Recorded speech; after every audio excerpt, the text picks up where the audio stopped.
ऐसी में जिसके साथ हमारा जानना पसंद है। काश हमें ये सत्य समझ आ सके। भगवान की शिक्षा है तो बहुत सरल, लेकिन करोड़ों लोग करोड़ों लोग इसके लिए डिजर्व करते, जो डिजर्व नहीं करता, जो जन्म लेकर आए, भगवान की शिक्षा को समझ सके। भगवान ने खुद लिखा है कि उनकी शिक्षा को समझने के लिए अधिकार में। अब भगवान ने किस फार्मूले से आकलन किया ये तो मैं नहीं जानता, लेकिन भगवान देव बहुधारी है। उनकी शिक्षा का जो निचोड़ है सारा वो यही है कि जो जन जन्मजात ऐसे धर्म भाव लेकर आता है दुनिया में। धर्म भाव भगवान ने यहाँ सात्विक भावों को कहा है। तो पूर्णिमान ने सात्विक भाव 16 में है कि जो जन ऐसे सात्विक भाव जन्मजात लेकर आता है, जितनी गुणवत्ता,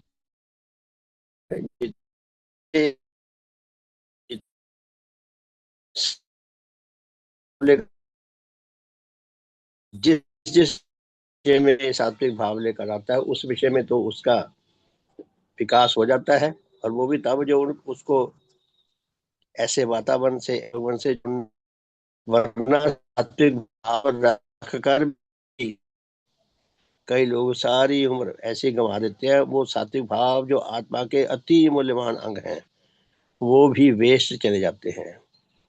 इसलिए जन्मजात सात्विक भाव लेकर आना और भगवान देवात्मा की शरणागत होते होते कहीं वो मुरझाकर सूखकर मरना, वो बचे रहे बचाकर ना, ये हमारे अपने हाथ तो है नहीं। ना हमें कितनी समझ है, हमें ऐसा भगवान मिल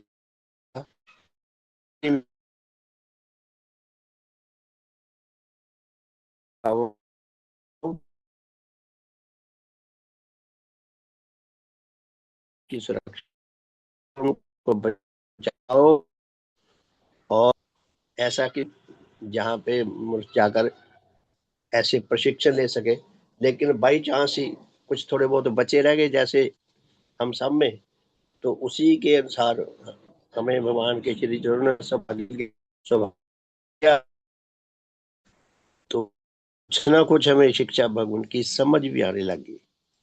तो प्यारे साथियों, ये जो पहला भजन गाया था, मेरे सतगुरु मेरे भगवान मेरा जीवन बचाते हैं, ये एक चक्रावान की, एक भगवान के अनुगत की स्वीकारोक्ति है। उसने स्वीकार किया है जिसको भगवान के श्री चरणों में आने का, उनकी शिक्षा को जानने का, समझने का, उसने ये स्वीकार किया है कि भगवान मेरा जीवन बचाते हैं। ये ट्रिब्यूट भगवान को जाता है, सारा श्रेय भगवान को जाता है। स्वीकार किया, स्वीकार तब कर पाया जब उसे भगवान की शिक्षा कुछ कुछ समझ आने लगी, समझ भी ना आने लगी, अच्छी भी लगने लगी और उसके जीवन में उतरने भी लगी, उसके अनुसार वो जीवन जीने भी लग गया।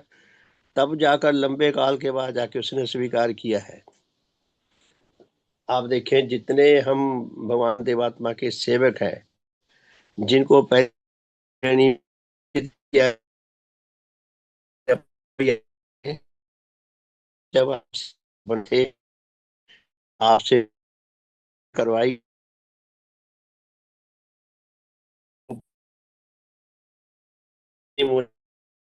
है।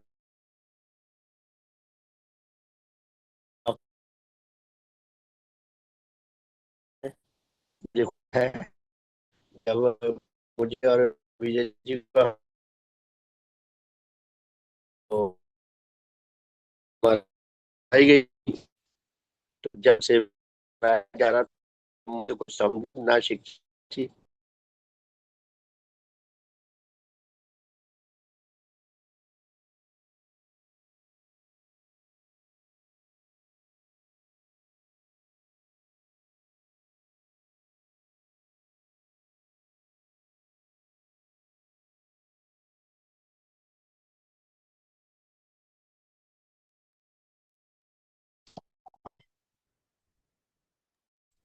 तो सब मैं क्या है क्या?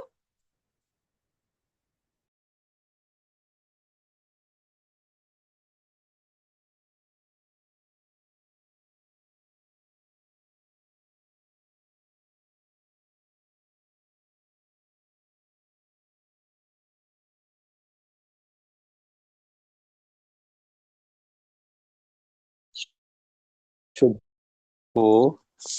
तो मैं अर्ज कर रहा था कि जब सेवक बनाया गया, प्रतिज्ञा करवाई गई, मुझे कुछ समझ नहीं आ रहा था कि वो क्या करवा रहे हैं। चलो जी, प्रतिज्ञा करवा रही, सेवक को बन गए। और कहाँ से हुई है, मुझे भजन गाने का मौका था। तो ज्ञानवती जी विजय जी की सगी बुआ जी हैं। तो मेरे पिताजी ने इनको बता दिया था कि मेरा बेटा आया भी करता है। तो मुझे फिर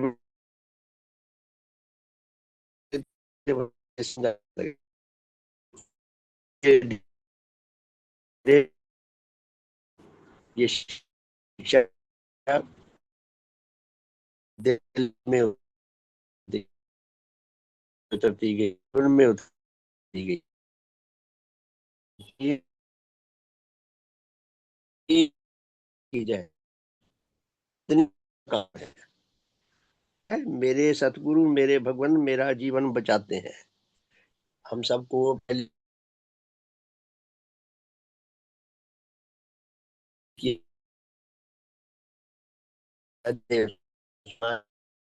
जब दीक्षित किया जाता था, अपनी में बटी हुई प्रतिज्ञाएं हैं।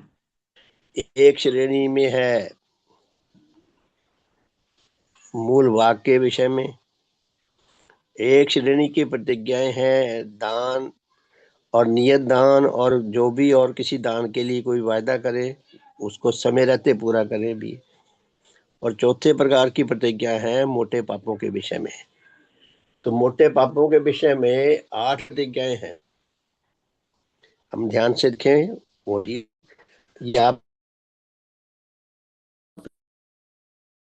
इससे त्याग रखें।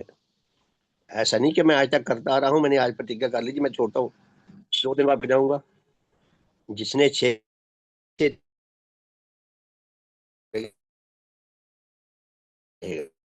अपने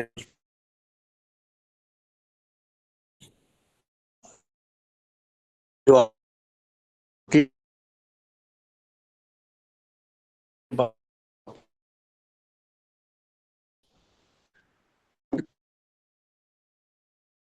के नाम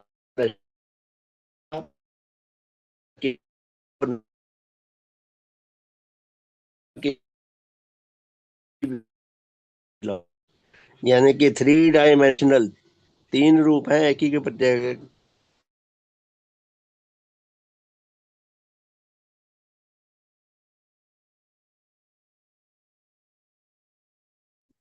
मोटे पापों की प्रतिज्ञाएं जो है वो 8 या 24 प्रकार की हैं।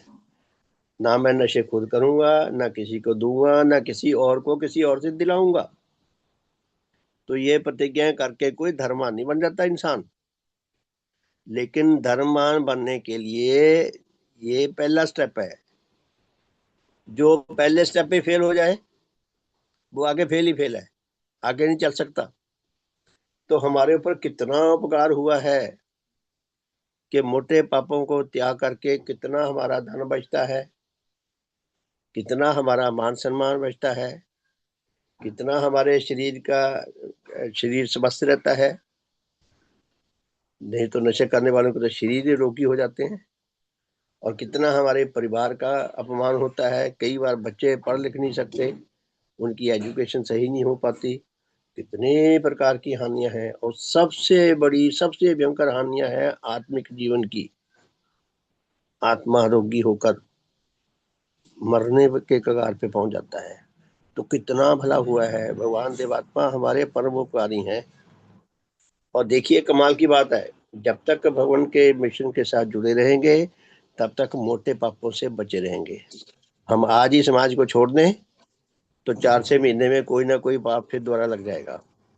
रिश्वत खाने का, प्रतिज्ञा भंग करने का, चोरी करने का, किसी का माल दबाने का, कुछ ना कुछ कोई ना कोई जरूर लग जाएगी। तो ये मोटे पाप द्वारा ना लगे, उसके लिए भी जरूरी है कि भगवान के श्री चरणों के साथ हम जुड़े रहें, मिशन में रहें, मिशन में आते जाते रहें। हम सोच भी नहीं सकते हमारे ऊपर कितना उपकार हुआ है। तो ये पहली ही पंक्ति में क्या लिखा है? मेरे सतगुरु मेरे भगवान मेरा जीवन बचाते हैं। भगवान देवात्मा हमारी उच्च संवेदनाओं को बचाते हैं, हमारे आत्मिक जीवन की रक्षा करते हैं, हमारा भला करते हैं। हमारे अस्तित्व में जो हमारे अस्तित्व में जो कुछ सबसे ज्यादा मूल्यवान है, इस नेचर में मेरे लिए सबसे ज्यादा मूल्यवान है मेरा अपना आत्मिक जीवन। सबके लिए, सबके लिए उसका अपना आत्मिक जीवन सबसे ज्यादा मूल्यवान है, उसकी रक्षा करते हैं और उसकी रक्षा की गारंटी लेते हैं भगवान। स्थायी रूप से सदा सदा के लिए हमारे रक्षक के रूप में हमारे सर पर विराजमान है पूज्य भगवान। कितना उपकार है। तो पहले ही भजन की पहली ही पंक्ति में कितना कितना सुंदर अनुभव उसका उल्लेख है। मेरे सतगुरु मेरे भगवान मेरा जीवन बचाते हैं, बचाकर मौत से मुझको। कौन सी मौत? आत्मिक जीवन की मौत। कि आत्मिक मेरी आत्मिक मृत्यु से मुझे बचाते हैं, बचाकर मौत से मुझको जीवन संचार करते हैं, मेरे अंदर उच्च संवेदनाएं पैदा करते हैं, मुझे सेंसिटिव बनाते हैं, जीवन संचार करते हैं। एक व्यक्ति जो 100% पागल है वो जीवित, सांस भी ले रहा है, खा भी रहा है, पी भी रहा है, दुख भी महसूस करता है, खुशी भी महसूस करता है, लेकिन उसके सेंसेस मरे हुए हैं, तो उसको हम जीवित नहीं कह सकते। तभी कोई व्यक्ति जीवित माना जा सकता है जब वो होशो हवास में रहे, अपने पूरे होश में रहे, विवेकशील रहे। वरना जीवित और मरे में कोई अंतर नहीं है।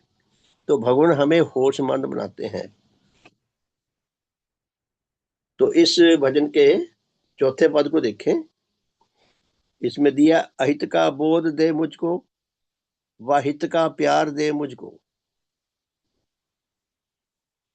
भगवान देवात्मा हमें अहित का ज्ञान देते हैं, हित का ज्ञान देते हैं कि हित क्या है, भलाई क्या है और बुराई क्या है, दोनों का ज्ञान देते हैं। तो इस पद में क्या कहा है? अहित का बोध दे मुझको। हानि क्या चीज है? हानि का हानि का क्या मतलब है? भगवान उसकी गहरी समझ पैदा करते हैं। अहित का बोध दे मुझको और हित का प्यार दे मुझको। मुझे भलाई का मेरे अंदर प्रेम पैदा करते हैं, हानि के लिए गहरी समझ पैदा करते हैं कि मैं उससे दूर रहूं, और भलाई के लिए प्रेम पैदा करते हैं। तबाही से बचाते हैं, भलाई में लगाते हैं। मुझे विनष्ट होने से बचाते हैं। जब मुझे हित का प्रेम होगा मेरे अंदर और हित के प्रति गहरी समझ होगी, तो मैं हानि से दूर रहूंगा और हित के लिए मैं अधिक से अधिक प्रयास करता रहूंगा, मुझे हित मिले।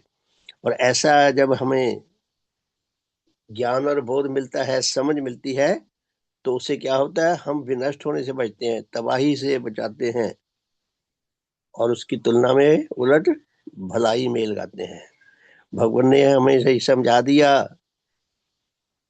कि हमें सुखपन नहीं चाहिए, हमें सुख के आकांक्षी नहीं होना चाहिए, हमें शुभ के आकांक्षी होना चाहिए। हमें मिथ्या के आकांक्षी नहीं, हमें सत्य के आकांक्षी होना चाहिए।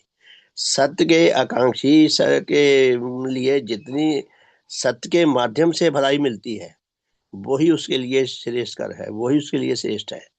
तो भगवान हमें भलाई का हमारे अंदर प्रेम पैदा करते हैं और तबाही से बचाते हैं और भलाई में लगाते हैं। भगवान ने ये बताते हैं, स्पष्ट करते हैं कि हमारा हित दूसरों की भलाई के माध्यम से हम तक पहुंचता है। जितना हम दूसरों के भले के लिए कार्य करेंगे, उतना हमारा भला होगा। आप देखिए गलियों में आपको गाय मिल जाएगी घूमते हुए, और कुत्ते मिल जाएंगे, और ऐसे पशु मिल जाएंगे, लेकिन आपको गलियों में शेर चीते घूमते हुए नहीं मिलेंगे, सांप बिच्छू घूमते हुए नहीं मिलेंगे, भेड़िए और भालू घूमते हुए नहीं मिलेंगे। क्यों नहीं मिलेंगे? क्योंकि वो विनाश क्रम के साथी हैं। ये हिंसक जानवर हैं, दूसरों के प्राण हानि करते हैं, दूसरों को फाड़ फाड़ के खाते हैं। अर्थात जैसा वो व्यवहार करते हैं, उस व्यवहार के कारण मनुष्य भी उनके दुश्मन बनते हैं। वो अपनी मृत्यु का कारण खुद बनते हैं, तो मनुष्य भी ऐसे करते हैं। और जो सेवाकारी पशु हैं, उनको मनुष्य उनकी रक्षा करते हैं। तो ठीक उसी तरह मनुष्यों की बात है। जो मनुष्य दूसरों के भले के लिए प्रयास करता है, ऐसी इच्छा रखता है, ऐसी आकांक्षा रखता है, ऐसा प्रयास करता है दूसरों के भले का, विकास क्रम उसकी स्वयं रक्षा करता है। तो ये इसका पद का अर्थ है। तो अब आते हैं दूसरे भजन पे। दूसरा भजन है, धरू मैं ध्यान हे सतगुरु तुम्हारा, करूं यश गान हे दिव्य गुरु तुम्हारा। इसका भी नौवां पद देखना है हमें। 8 पद पढ़ लिए थे। नौवां पद है, मिथ्या विश्वास है मेरे हटाए, कई मिथ्या के साधन हैं छुड़ाए। कि भगवान आपने अपनी देव ज्योति, अपना देव तेज दान करके मेरा बहुत भला किया है। अपनी देव ज्योति मुझे प्रदान करके मुझे बता दिया कि मेरे कौन से विश्वास मिथ्या विश्वास हैं, कौन से विश्वास ऐसे हैं जो सत्य नहीं है। आत्म कल्याण के मार्ग में सबसे बड़ी रुकावट मिथ्या विश्वास है। तो भगवान ने आत्मा का, धर्म का जो सत्य ज्ञान दिया है, वो बहुत बड़ा उपकार किया है। और अपनी देव ज्योति प्रदान करके हमें स्पष्ट कर दिया कि मिथ्यापन क्या होता है। मिथ्यापन को जानना जरूरी है, तभी हम उसके त्याग के लिए तैयार होंगे। और सत्य को भी जानना जरूरी है, सत्य हमारे लिए सदा हितकर होता है। तो सत्य को हम ग्रहण करेंगे। तो क्या कहा गया कि मिथ्या विश्वास है मेरे हटाए। कि भगवान आपने अपनी देव ज्योति के द्वारा मुझे अच्छी तरह ये स्पष्ट कर दिया, समझा दिया कि अमुक अमुक विश्वास मिथ्या है। करोड़ों लोग, आज भी करोड़ों लोग हमारे भारत में, कहीं दूर जाने की जरूरत नहीं है, हमारा सारा मोहल्ला ऐसे भरा पड़ा मिलेगा, आप अपने मोहल्ले में देख लें। करोड़ों लोग ये मानते हैं कि आत्मा अजर अमर है, आत्मा का जन्म नहीं होता, आत्मा अजर अमर है, आत्मा की मृत्यु नहीं होती, आत्मा निर्लेप है, इस पे किसी का प्रभाव नहीं होता।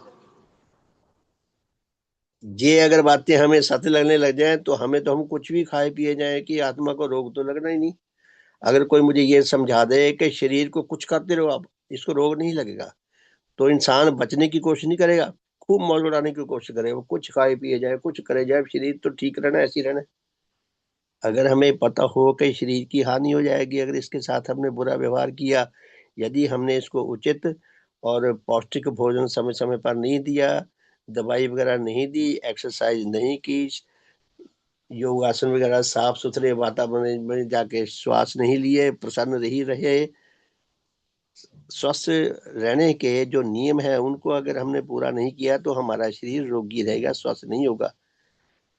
ये रोगी होना, दुखदाई अवस्था में पहुंचना, मर जाना, यही हमें प्रेरणा देगा इनसे दूर रहना, बचने के लिए। तो भगवान ने ये बात हमें समझाई अच्छी तरह कि आत्मा का भी जन्म होता है, जैसे शरीर का जन्म हुआ है। जिस तरह शरीर स्वस्थ रह सकता है, शरीर रोगी होकर मर भी सकता है, उसी तरह आत्मा के रोगी होने के भी और स्वस्थ रहने के भी नियम है, सशक्त रहने के भी नियम है, दुर्बल होने के भी नियम है। तो जो नियम आत्मिक जीवन के लिए विनाशकारी हैं, उनसे हमने बचने का प्रयास करना है। और जो विकासकारी है, रक्षाकारी है, उनको हमने अडॉप्ट करना है। तो वो हमें तभी पता चलेगा। तो करोड़ों लोग, प्रीति जी अपना माइक करके, प्रीति जी, प्रीति जी आपका माइक ऑन है। प्रीति जी, धन्यवाद, धन्यवाद। तो प्यारे साथियों, यदि हमें जिस चीज से हानि होती है उसका ज्ञान नहीं होगा, तो हम बचने का प्रयास नहीं करेंगे। माइक, आपका माइक प्रीति जी फिर ऑन हो गया था, कृपया ध्यान दें। हाँ जी, ध्यान रखें। तो भगवान ने हमें बताया कि नेचर के कौन, ये विज्ञान है इसका, आत्मा का। प्रीति जी आपका माइक फिर ऑन हो गया, कृपया माइक ऑफ करें। तो भगवान ने हमें समझा दिया, बता दिया, दिखा दिया कि आत्मा के जिन नियमों के पूरा करने से, जिन नियमों के अनुसार जीवन जीने से आत्मा को रोग लगते हैं, आत्मा दुर्बल होती है, आत्मा दुखी होती है, आत्मा कुरूप बनती है और आत्मा मृत्यु की ओर जाती है, उन नियमों का ज्ञान पाना बहुत जरूरी है और उनसे दूरी रखना बहुत जरूरी है। और जिन नियमों के पूरे करने से आत्मा सुंदर बनती है, आत्मा सुदृढ़ बनती है, आत्मा स्वस्थ होती है और आत्मा सशक्त बनती है, उन नियमों को हमने आत्मसात करके उनके अनुसार जीवन जीना है। तो इसमें पद में क्या लिखा है? मिथ्या विश्वास है मेरे हटाए, कि भगवान आपने अपने देह प्रभाव प्रदान करके मेरे मिथ्या विश्वास हटा दिए, मुझे मिथ्या विश्वासों से ऊपर कर दिया। कई मिथ्या के साधन हैं छुड़ाए। मिथ्या के साधन बहुत करते थे, बड़े अजीब अजीब प्रकार के साधन करते थे, सुन के दया भी आती है, हंसी भी आती है। कई बार ऐसे ऐसे साधन करते रहे हैं लोग, आज भी करते हैं। एक ऐसा था जन जो रात को 2 बजे, उसके घर में बच्चा नहीं होता था, तो बताया गया कि काले नाग के ऊपर रात को 2 बजे चौक में नहाना है उसने। कुछ ऐसा साधन था। तो पहले तो काला नाग ढूंढा, ऐसे थोड़ी मिलता है, कहीं किसी सपेरे से लिया होगा अच्छी मोटी रकम दे के, और फिर उसको मारा होगा, मारा मारा मार के लिया होगा मरा हुआ। तो रात को चौक में 2 बजे नहाए। ऐसे ऐसे साधन करते हैं लोग बहुत। आजकल भी बहुत कुछ होता है, मिथ्या साधन तो बहुत ही ज्यादा होते हैं। हमें उधर नहीं जाना विषय में, सिर्फ इतना है कि मिथ्यापन जो भी है ये आत्मिक जीवन के लिए भयंकर बहुत हानिकारक है। इससे हम तभी बच सकेंगे अगर यदि हमें पता हो कि कौन सा विश्वास मिथ्या है। वो मिथ्या विश्वास हमारे आत्म बल को घटाते हैं, हमारे विश्वास को कमजोर करते हैं, हमारे विश्वास को हरते हैं, हमें कायर और डरपोक बनाते हैं, हमें दूसरों पर, बेकार में दूसरों के ऊपर हम बोझ बनते हैं। तो उनसे बचने का भगवान ने हमें इतना बड़ा सहारा दिया है। तो प्यारे साथियों, भजन सुन लिया, अब चलते हैं भगवान देवात्मा के जीवन गाथा, मुझ में देव जीवन का विकास, द्वितीय खंड। इसका हम पढ़ रहे हैं आज 16वां परिच्छेद। 16वां परिच्छेद है मुंशी कन्हैया लाल अर्कदारी जी के बारे में। देखिए भगवान देवात्मा का देव जीवन कितना अद्वितीय है, कैसे उनको कितने बड़े शानदार व्यक्ति मिलते रहे। मुंशी कन्हैया लाल अर्कदारी जी बहुत शानदार व्यक्ति थे। तो उनके जीवन के बारे में भगवान लिखते हैं, उन्होंने जाना, उनका स्टडी किया, उनके जीवन के बारे में लिखा, और भगवान को जो उनके जीवन के उनके अभ्यास या जो उनका व्यवहार में जो बातें अच्छी लगी, जिसके जीवन में भी भगवान ने उनको देखकर उनकी सराहना करके छोड़ नहीं दिया, वो सारे गुण भगवान के अंदर आ गए, क्या पहले से ही थे या आगे। तो कन्हैया लाल अलखदा जी के बारे में क्या फरमाते हैं भगवान? मुंशी कन्हैया लाल अलखदारी अपने समय के एक विख्यात वेदांती गृहस्थी थे। देखिए एक एक शब्द का मायना है। भगवान की लिखने की जो कला बड़ी सुंदर है, कोई भी आलतू फालतू शब्द नहीं लिखा हुआ। भगवान फरमाते हैं कि मुंशी कन्हैया लाल अलखदारी जी अपने समय के एक विख्यात मशहूर वेदांती गृहस्थी थे। विवाह जीवन थे, रखता थे, विवाह जीवन रखते थे, शादीशुदा थे और वेदांत धर्म के वो अनुयायी थे। वह आगरा के एक रईस और धनाढ़ दीवान धर्मदास के 4 पुत्रों में से एक पुत्र थे। आगरा के जो धनाढ़ थे उनके पिता दीवान धर्मदास, उनके 4 पुत्रों में से एक पुत्र ये थे अलखदारी जी। वह अपने वंश में कई बातों के विचार से पूर्णतः निराली प्रकृति लेकर जन्मे थे, कि अपने वंश में उनकी प्रकृति, उनका स्वभाव कई बातों को लेकर बाकी सबसे निराला था। कई उनके अंदर बहुत अच्छे गुण थे। वह अंग्रेजी नहीं जानते थे, परंतु फारसी बहुत अच्छी जानते थे।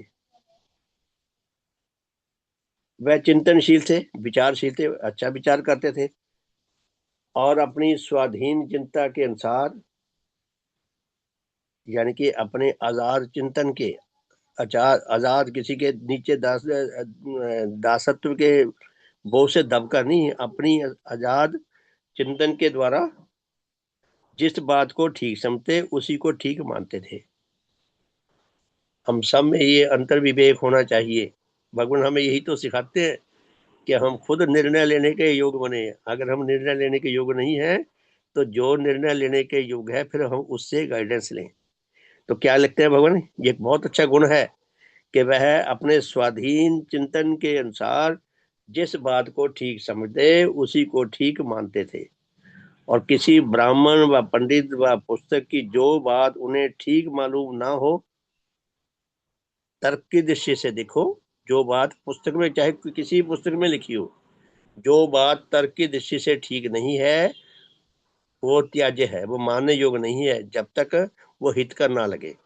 तो क्या लिखते हैं कि वह अपनी स्वाधीन स्वाधीन चिंतन के अनुसार जिस बात को ठीक समझते थे उसी को ठीक मानते थे, और किसी ब्राह्मण व पंडित व पुस्तक की जो बात उन्हें ठीक मालूम ना हो उसे नहीं मानते थे।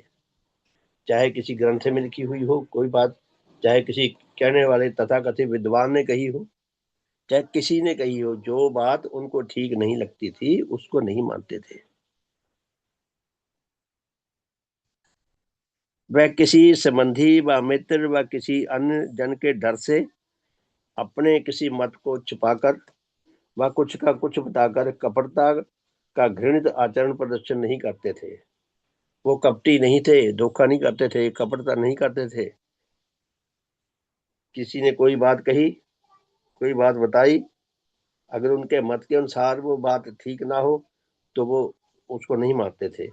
ऐसा नहीं, भी कपटी लोग क्या करते हैं, वो गोल मोल घुमा घुमा के जैसे जलेबियां बनाते हैं ऐसे बना बना के बात करेंगे ताकि अपने ऊपर जिम्मेवारी ना आए और सुख स्वार्थ पूरा ज्यादा से ज्यादा हम अपना साध सकें। तो ऐसे नहीं थे अल्फदारी जी, कपटता भरा वो व्यवहार नहीं करते थे। किसी की जो बात उनको ठीक ना लगे तो वो झिझकते नहीं थे, कह देते थे। वह बहुत अध्ययनशील थे, पढ़ने के विचार से बहुत अध्ययन करते थे, अध्ययनशील थे। उन्हें मजहब और फिलॉसफी की पुस्तकों का पढ़ना विशेष रूप से प्रिय था, कि जितने भी तथाकथित धार्मिक पुस्तकें हैं, चाहे किसी मत की किसी मजहब की हो, उनको पढ़ने का बहुत शौक था। ये अच्छा शौक है, अगर इसमें से ज्ञान हम निकाल सके मंथन करके तो ये बहुत अच्छा शौक है। तो उन्हें ऐसी पुस्तकें पढ़ने का बहुत शौक था। वह बड़े बड़े संप्रदायों के धर्म मठों में को जानते थे, बड़े बड़े संप्रदायों के धर्म मठों को जानते थे, वहां जाते रहते होंगे, मिलते जुलते होंगे। ऐसा कहा गया है कि उनके पिता 5 लाख रुपए की संपत्ति छोड़कर मरे थे। उन दिनों में 5 लाख रुपया बहुत बड़ी प्रॉपर्टी थी। आजकल तो 5 लाख रुपया कुछ भी नहीं है, लेकिन उस समय में देखे तो ये बहुत बड़ी प्रॉपर्टी, रुपए की बहुत वैल्यू होती थी। तो अच्छी प्रॉपर्टी थी उस समय। तो इतनी प्रॉपर्टी को छोड़कर वो प्रलोभन किया था, परंतु उन्होंने उसमें से कोई हिस्सा ना लिया। अलखदारी जी ने अपने पिता की संपत्ति में से कोई हिस्सा नहीं लिया। प्यारे साथियों, यहाँ मैं अपनी बात भी बताना चाहता हूँ। भगवान की कृपा से मैंने भगवान के बारे में जब स्टडी किया, समझा कि भगवान ने अपनी पैतृक प्रॉपर्टी में से कुछ नहीं लिया, तो मैंने भी कुछ नहीं लिया था अपनी प्रॉपर्टी में से। मेरे पेरेंट्स की जो प्रॉपर्टी थी, बस मुझे मेरे माता जी 20,000 रुपये दे गए थे जबरदस्ती, कहते जी हमें बहुत दुख हो रहा है। मैं कहा मुझे मुझे कोई दुख नहीं हो रहा, और मेरे पास हम दोनों सर्विस में हैं, हम अपना मकान बना लेंगे, कोई ऐसी दिक्कत नहीं है और बहुत खुश हैं। हमारे पास धर्म है, भगवान है हमारे पास, हम इतने तसल्ली में हैं, हमें जरूरत नहीं है। लेकिन वो मुझे दे गए थे, कहते नहीं आप रखो, जाए आप जो मर्जी करना। तो मैंने वो बठिंडा मंदिर में दान कर दिया था। उनके जाने के बाद जब तक वो रहे मैंने एफडी करवा के रखी, अपने पेरेंट्स को हर महीने भेजता रहता था जो उसका इंटरेस्ट मिलता था, और कुछ अपने पास से। तो उसके बाद मैंने मैंने नहीं रखी बिल्कुल भी। तो मुझे बहुत खुशी है। तो क्या बता रहे हैं कि इन्होंने अपने पैतृक प्रॉपर्टी में से कुछ नहीं लिया। भगवान देवात्मा ने अपनी पैतृक प्रॉपर्टी में से कुछ नहीं लिया। भगवान ने तो अपनी सांसारिक पहचान ही खत्म कर दी थी, नाम ही बदल दिया था जब उन्होंने जीवन व्रत धारण किया है 1882 में। तो क्या क्या लिखते हैं कि उन्होंने अपनी प्रॉपर्टी में से, पिता की प्रॉपर्टी में से कुछ नहीं लिया। वह बहुत ध्यानदार आदमी थे, बहुत ईमानदार थे। वह नौकरी करके अपना निर्वाह करते थे। वह सरिश्तेदारी और तहसीलदारी के पदों के भिन्न कुछ काल तक मालेरकोटला की रियासत में सुपरिंटेंडेंट भी रहे थे। सरकारी जॉब में थे वो, तो वहां पे मालेरकोटला में जॉब भी करते रहे हैं। उनमें अध्ययन के साथ साथ नई पुस्तकों के लिखने और पुरानी पुस्तकों के को ट्रांसलेट करने और छापने का भी प्रबल अनुराग था। नई नई पुस्तकें लिखते थे और पुरानी पुस्तकों को भी ट्रांसलेट करके दूसरी भाषा में, तो उनको भी छापने का उनको बहुत शौक था। वह खान पान आदि विषयक हिंदुओं की जात संबंधी किसी बुरी प्रथा को नहीं मानते थे। खान पान के विषय में जो हिंदुओं में छुआछात का था, उसको वो नहीं मानते थे। वह ब्राह्मणों की जारी हुई भयानक और रोचक विषय सब कहलाने वाली धर्म शिक्षाओं और क्रियाओं यथा तीर्थ स्थानों में किसी मूर्ति के दर्शन, किसी नदी व कुंड व सरोवर में स्नान, उपवास, व्रत, पितरों का श्राद्ध और तर्पण, देवी देवताओं की पूजा और उनकी कथा आदि सुनने को मिथ्या जानते और प्रकट करते थे। देखिए, मिथ्या विश्वासों के अंदर जो बातें हैं, तो इनमें कुछ का उल्लेख किया गया है कि वो मिथ्याओं से वो बहुत नफरत करते थे। ऐसी बातों को मिथ्या मानते थे, गलत मानते थे, बेकार मानते थे, मानते भी थे और उसको प्रकट भी करते थे, लोगों के आगे कहते भी थे। और वह आप इस प्रकार की कोई क्रिया नहीं करते थे। वो ऐसी मिथ्या विश्वासों से जुड़ी हुई कोई क्रिया नहीं करते थे। वह सफाई को बहुत प्यार करते थे।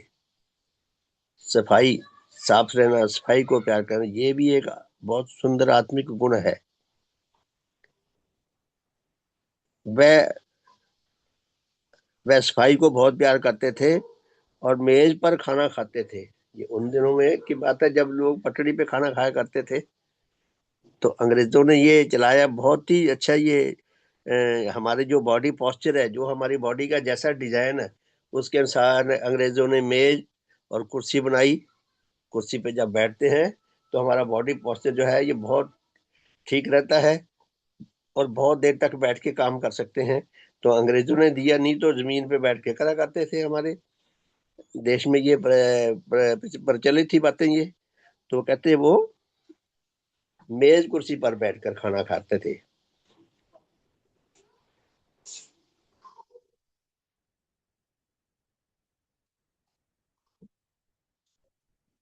वह अपनी दाढ़ी मूंछों और भौं तक को मुड़ाकर, बिल्कुल क्लीन शेव होकर, आंखों के ऊपर जो भौवें है ना, यहाँ भी बाल होते हैं, उनको भी मुड़ाकर रखते थे। अब ये पता नहीं उनको क्या, ये किस लिए उन्होंने ऐसा करा था कि अपनी भौं को भी मुड़ाकर रखते थे। वह धन संपत्ति आदि के मोह से ऊपर थे। धन संपत्ति के प्रति उनको लेश मात्र भी वो नहीं था। उनके विपरीत उनकी पत्नी को संसारग्रस्त पूरी हिंदू थी। तो अलखदारी जी की जो पत्नी थी, वो अपने पति के स्वभाव के एकदम उलट थी। वो कुसंस्कार भी रखती थी। उनके कोई संतान ना थी। वह जैसी की आशा हो सकती थी, पुरानी फिलॉसफी के अध्ययन से वेदांत फिलॉसफी को अपनी अवस्था के अनुकूल पाकर उसी के विश्वासी थे और उसी का अपनी पुस्तकों व अपने लेखों के द्वारा प्रचार करते थे। अलखदारी जी कितनी ही मतों मजों के ग्रंथों का पाठ करते थे और वेदांत की शिक्षा को अपने स्वभाव के अनुकूल पाकर वो वेदांती वेदांत के मत के अनुयायी थे। उन्हीं की शिक्षा को अपने लिए मानते थे और अपने लेखों में उन्हीं के हिसाब से दृष्टांत देते थे, वेदांत के हिसाब से। तो भगवान क्या फरमाते हैं आगे, मेरे गुरु ने मुझे पहले पहल जो पुस्तक पढ़ने के लिए दी।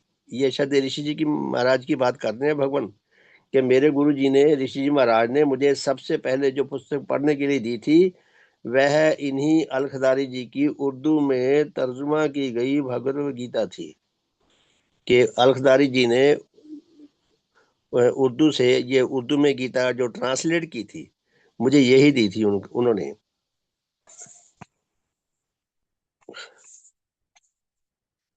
उसके बाद मैंने उनकी और पुस्तकें भी पढ़ी थी। अलखदार जी की बाद में कुछ और पुस्तकें भी पढ़ने को मिली थी।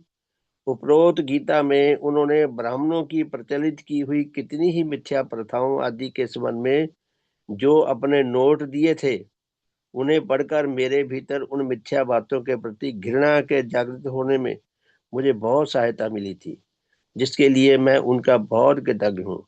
और इसी कृतज्ञता के प्रकाश में मैंने उनका यहाँ पर संक्षिप्त वृत्तांत लिखा है। तो अलकदारी जी ने जो ट्रांसलेट की थी गीता, तो उसमें उन्होंने अपने नोट भी दिए थे। तो कहते वो पढ़ के बड़े दिलचस्प नोट होते थे। तो उनको पढ़ के मेरे अंदर से कितना ही उनके मुझे उससे सहायता मिली और कितनी ही मिथ्या बातों के प्रति मेरे अंदर भी घृणा जागृत होगी। और मैं कृतज्ञता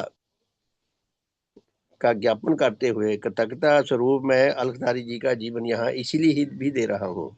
ये भगवान कह रहे हैं अलखदारी जी के बारे में। और फिर आगे फरमाते हैं कि उपरोक्त गीता में उनके नोटों में से कुछ अवतरण मैं नीचे देता हूँ। जो अलखदारी जी ने नोट दिए थे, छपे थे नीचे उसमें, तो भगवान कहते हैं मैं उनको भी नीचे उद्धृत कर रहा हूँ। और उनके संबंध में मैं यहाँ पर अपनी ओर से भी कुछ नोट देना आवश्यक समझता हूँ। भगवान ने अलखदारी जी के नोटों का यहाँ जिक्र किया है और उनके नोट्स के ऊपर भगवान ने अपने नोट्स दिए, अपने रिमार्क्स दिए, उनके भी भगवान कहते मैं वो दे रहा हूँ। तो क्या लिखते हैं उन्होंने लिखा, अलखदारी जी ने क्या लिखा कि ब्रह्म से जब माया यानी अविद्या वसल हुई, अविद्या पैदा हुई, मिली, जीवात्मा हो गया। ब्रह्म से माया मिलकर जीवात्मा बन गया। ज्ञान होने से परमात्मा हो जाता है। विज्ञान से मात्र आत्मा रह जाता है और जो फिर असल है, कि असल यही है शिक्षा। ये मैं फिर पढ़ता हूँ, ध्यान से सुने। ब्रह्म से जब माया यानी अविद्या मिली, वसल होना, मिलना, तो जीवात्मा हो गया। ब्रह्म से माया मिलकर जीवात्मा बन गया। ज्ञान होने से परमात्मा हो जाता है। विज्ञान से मात्र आत्मा रह जाता है। वेदांत या गीता के जो उन्होंने ट्रांसलेट किया उसके आधार पे उन्होंने जो नोट लिखा वो नोट वेदांत के आधार पे है। तो भगवान ने वो नोट पढ़ा। अब भगवान का नोट, भगवान ने अलखदारी जी के नोट के ऊपर अपना नोट लिखा। इनके रिमार्क्स क्या लिखते हैं, यह सारी फिलॉसफी केवल मिथ्या मूल की कल्पना है। कि जो ये नोट उन्होंने लिखा है ये सही नहीं है, ये कल्पना है, गप्पे हैं ये। ब्रह्म और माया सब मिथ्या मूल के कल्पित अस्तित्व हैं। देवात्मा क्या फरमाते हैं, देवात्मा का मत क्या है कि ब्रह्म नहीं है, ब्रह्म एक भ्रम है। ब्रह्म ब्रह्म तो एक कल्पना है, ब्रह्म सचमुच में नहीं है। और माया भी नहीं है, माया भी मिथ्या है। ये दोनों मिथ्या हैं। इस मिथ्या मूलक विश्वास के अनुसार जिस समय मैं कन्हैया लाल के शरीर में उनका वर्तमान ब्रह्म अपने आप को ज्ञानी अनुभव करता था, ठीक उसी समय में वही ब्रह्म कन्हैया लाल की पत्नी व उनके किसी नौकर के शरीर में अपने आप को अज्ञानी अनुभव करता था। यह दोनों बातें पूर्णतः परस्पर विरोधी हैं। इसलिए तर्क विद्या के अनुसार उपरोक्त विश्वास पूर्णतः मिथ्या है। क्या फरमाते हैं भगवान कि अगर अलखदारी जी समझते हैं कि मैं तो ब्रह्म के साथ मिलकर ब्रह्म हूं, मैं ब्रह्म का रूप हूँ, मेरे अंदर है वर्तमान, तो ब्रह्म जो है उनकी पत्नी में ही वर्तमान है, उनको वो ना समझ मूर्ख समझते हैं, या उनके नौकर को अपने को ना समझ मूर्ख समझते हैं। तो एक ही ब्रह्म एक के अंदर मूर्ख है, एक के अंदर बुद्धिमान है, ये कैसे हो सकता है। तो भगवान अपना मत क्या कहते हैं कि यह तर्कहीन है बातें, इसलिए ये मिथ्या है, ये त्याज्य है। फिर आगे भगवान लिखते हैं अपने नोट में, बात यह है कि यद्यपि वेदांती लोग शरीर के साथ साथ आत्मा के अस्तित्व को भी मानते हैं, कि वेदांती लोग ये तो मानते हैं कि हमारा शरीर है, आत्मा भी है, तथापि फिर भी वह आत्मा की गठन और उसके जीवन विषयक तत्वों के संबंध में कोई सत्य ज्ञान नहीं रखते। वेदांती लोगों को ना तो आत्मा की गठन का पता है और ना आत्मा के जीवन विषयक जो तत्व हैं, जो जीवन विषयक जो सिद्धांत है, ना उनके बारे में कुछ पता है। क्योंकि वह ज्ञान देवात्मा की जिस देव ज्योति के द्वारा प्राप्त होता है वह उस ज्योति से शून्य थे। वेदांती जी जिन्होंने ये लिखी बातें वो देवात्मा की देव ज्योति से शून्य थे, तब देवात्मा ही नहीं पैदा हुए थे, ना देव ज्योति थी, उनके पास भी देव ज्योति नहीं थी। तो उस समय जो उनको ठीक लगा वो लिखते रहे, हजारों सालों में सुनते सुनते पक गई वो बातें। तो भगवान कहते हैं ये तर्कहीन बातें हैं, उनकी गपबाजी और कुछ नहीं है। इसलिए कन्हैया लाल ने इस विषय में अपनी इस अज्ञानता को एक और जगह स्पष्ट शब्दों में स्वीकार भी किया है। भगवान कहते हैं कि कन्हैया लाल अलखदारी जी ने अपनी इस नासमझी को, अज्ञानता को एक जगह स्वीकार भी किया है कि मुझे नहीं पता कि ये बात कहाँ तक सही है या नहीं सही, मैं नहीं इसको सिद्ध कर सकता। ये उनके, ये जो स्पष्ट बोलना उनके हृदय की पवित्रता को भी बताता है। कपटी इंसान अपनी बात को सत्य सिद्ध करने के लिए सारा जोर लगा देता है। उन्होंने स्वीकार किया है कि आगे आएगा ये बात। ये तो भगवान क्या लिखते हैं कि अलकदारी जी ने अपनी इस अज्ञानता के विषय में जो कुछ लिखा है वो यह है। अब अलकदारी जी का नोट भगवान या उनकी चिट्ठी का जवाब दे रहे हैं, उन्होंने पत्र लिखा था भगवान ने उनको शायद एक बार। तो क्या कहते हैं कि अलकदारी जी कहते हैं कि मैं प्रमाणित नहीं कर सकता कि मैं क्या हूं। प्यारे साथियों, हमारा कितना सौभाग्य है, हम प्रमाणित कर सकते हैं। भगवान ने हमें इतना समृद्ध कर दिया कि हम क्या हैं। हम आत्मा है, हमारी आत्मा नहीं है, हम मुख्य रूप से आत्मा ही हैं। और आत्मा जो विविध जीवंत शक्तियों का एक गठन युक्त मॉडल है, हम वो हैं। खैर वो बातें बाद में।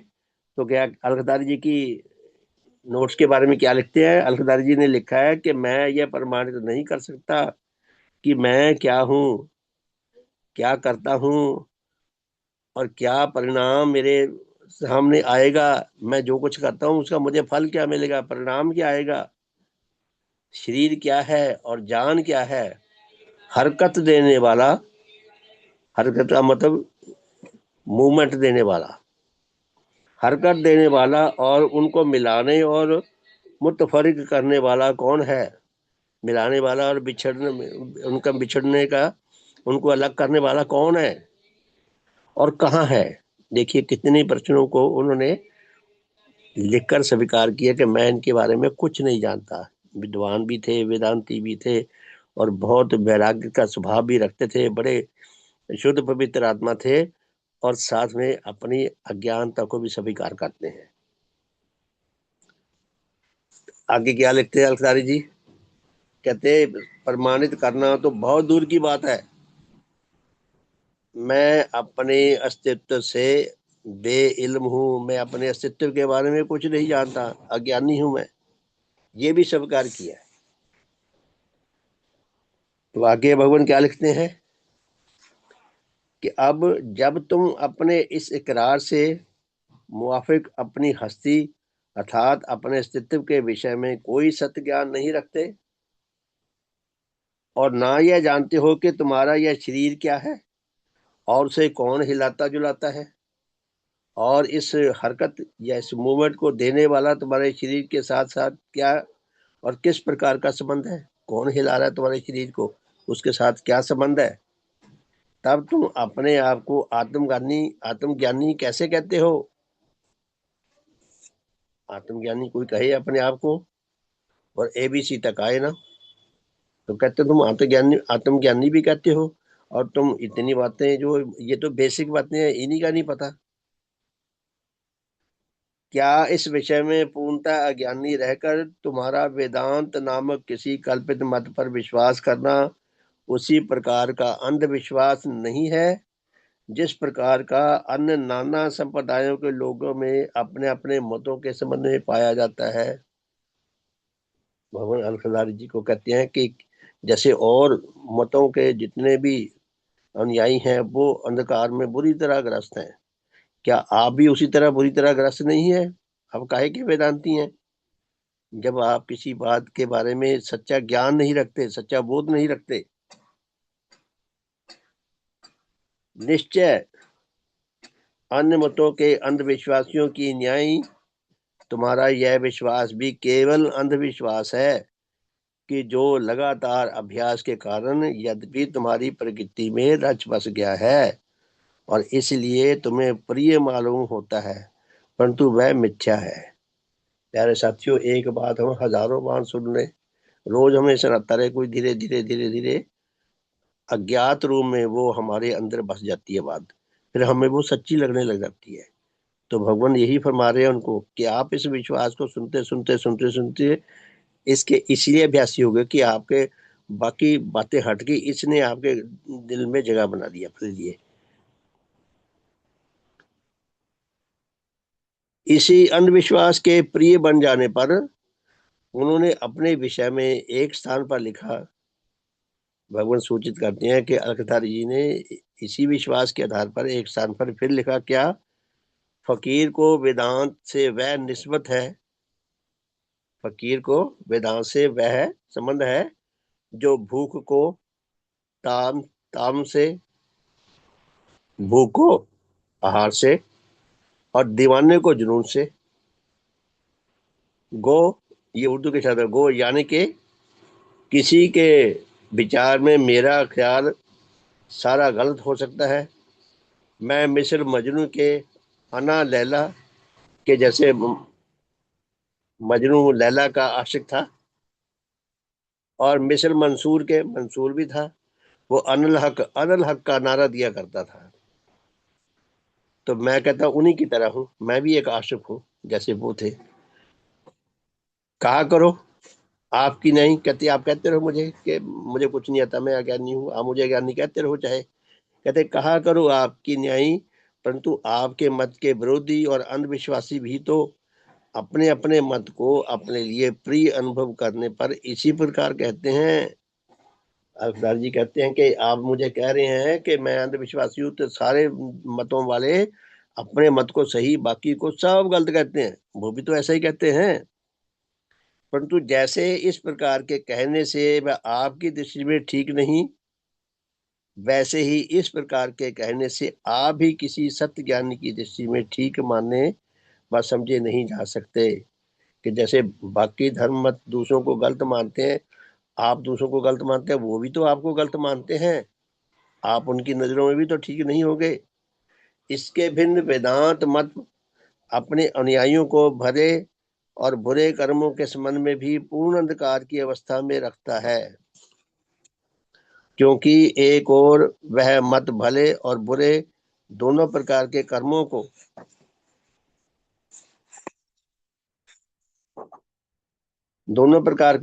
को ब्रह्म ज्ञानी बनने से पहले उसके आत्मा के लिए बंधन मानता है और इसलिए उनसे मुक्ति पाने की आवश्यकता बताता है। और दूसरी ओर यह शिक्षा देता है कि ब्रह्म ज्ञानी हो जाने पर चाहे कोई चाहे कोई मनुष्य भले कर्म करे और चाहे बुरे कर्म करे, वह दोनों से ही निर्लिप्त रहता है। तो प्यारे साथियों, ये थोड़ा बातें उखड़ी हुई हैं, कल पढ़ेंगे। बहुत बहुत धन्यवाद। कुल मिलाकर कहने का अर्थ ये है कि भगवान देवात्मा जो हमें विश्वास दिलाते हैं, दिलाना चाहते हैं, हमें हमारे अंधकार को दूर करना चाहते हैं, हमारे परमोपकारी हैं। भगवान ने कितनी सरल शब्दों में हमें बात समझा दी, काश हम समझ सके। भगवान ने बताया है कि सिर्फ नेचर है और कुछ नहीं है। नेचर सचमुच में है, नेचर हमें दिखती तो नहीं, लेकिन नेचर के काम दिखते हैं। अभी देखा था ना, फिर कितनी सर्दी थी, अब 5-7 दिन से धीरे धीरे सर्दी जा रही है, गर्मी आ रही है। कौन ला रहा है? किसी मनुष्य के हाथ में नहीं है कि इतना आधी धरती के ऊपर इतनी कड़ाके की सर्दी पैदा कर दे, और अब सर्दी जा रही है तो गर्मी आ रही है। ये कौन ला रहा है? ये नेचर ला रही है। तो भगवान ने विज्ञानकों की शिक्षा को पढ़कर हमें कितना दृढ़ विश्वास प्रदान कर रहे हैं कि एकमात्र नेचर है, कुदरत है, उसको जानो। धर्म की दृष्टि से उसकी हमारे जीवन में क्या भूमिका है वो समझने का प्रयास करें, तभी हमारी आत्मा की रक्षा और विकास हो सकेगा। मैं 2 मिनट और लूंगा प्लीज। तो उन्होंने कहा है कि नेचर सचमुच में है, नेचर है, जो कुछ भी है वो नेचर में है, नेचर से बाहर कुछ नहीं। जो मानता है कि नेचर से बाहर कुछ है वो मिथ्या विश्वासी है। उसको कैसे पता चला कि नेचर से कुछ बाहर है? अभी तक सारी मानवता ने, विज्ञान ने इतनी तरक्की कर ली, इतना उन्नत हो चुका है विज्ञान आज के युग में, फिर भी हम कितने अज्ञानी हैं नेचर के ज्ञान के विषय में। तो मैंने कुछ दिन पहले वीडियो देखा था टीवी पे, तो उसमें दिया था कि हमने अपनी आकाश गंगा की कंप्लीट फोटो हमारे पास नहीं है। जो हमें आकाश में एक आकाश गंगा दिखाई देती है वो एक छोटा सा पार्ट है हमारी आकाश गंगा का। यानी कि इतना विज्ञान होकर भी इतना अधूरा है। फिर भी भगवान ने बताया कि वैज्ञानिकों के ज्ञान के अनुसार नेचर सचमुच में है, और जो कुछ है नेचर में है, नेचर से बाहर कुछ नहीं। और इम्पॉसिबल बाहर हो ही नहीं सकता, क्योंकि जब वहां पे नेचर के विनाश के विकास के नियम काम ही नहीं करेंगे तो ना विनाश होगा ना विकास होगा। और फिर हमें कैसे पता चला कि वहां कौन है, वो कैसे जिएगा कैसे नहीं जिएगा? तो जो कुछ है नेचर में है, हम हैं नेचर के कारण हैं, नेचर के विकास क्रम के कारण हम हैं, जीवित हैं, सुरक्षित हैं, और विनाश क्रम में हम मिट जाएंगे। तो इसलिए हमें विनाश क्रम और विकास क्रम का सच्चा ज्ञान पाना है, विकास क्रम के साथी बनना है, विनाश क्रम से बचना है। धर्म यही है जो हमारे आत्मिक जीवन की रक्षा और विकास कर सके। तो प्यारे साथियों, बहुत बहुत धन्यवाद। सबका शुभ हो, सबका भला हो। भगवान देवात्मा की जय। भगवान देवात्मा की जय। भगवान देवात्मा की जय। भगवान देवात्मा की जय। आज का विषय जहाँ से हमने छोड़ा है, पीछे 5-7 लाइनों पीछे से पैरा शुरू होता है, वहां से दोबारा पढ़ेंगे, क्योंकि इतना समय भी नहीं था, तो समय भी ऐसे ओवर हो गया। तो बहुत बहुत धन्यवाद। तो प्यारे साथियों, रात को मिलेंगे 8:40 से 9:30, और कल प्रातः है 5:30 से 6:30। और सबका धन्यवाद। बहुत बहुत शुभ हो, शुभ संध्या। सबका शुभ हो। बहुत बहुत धन्यवाद जी।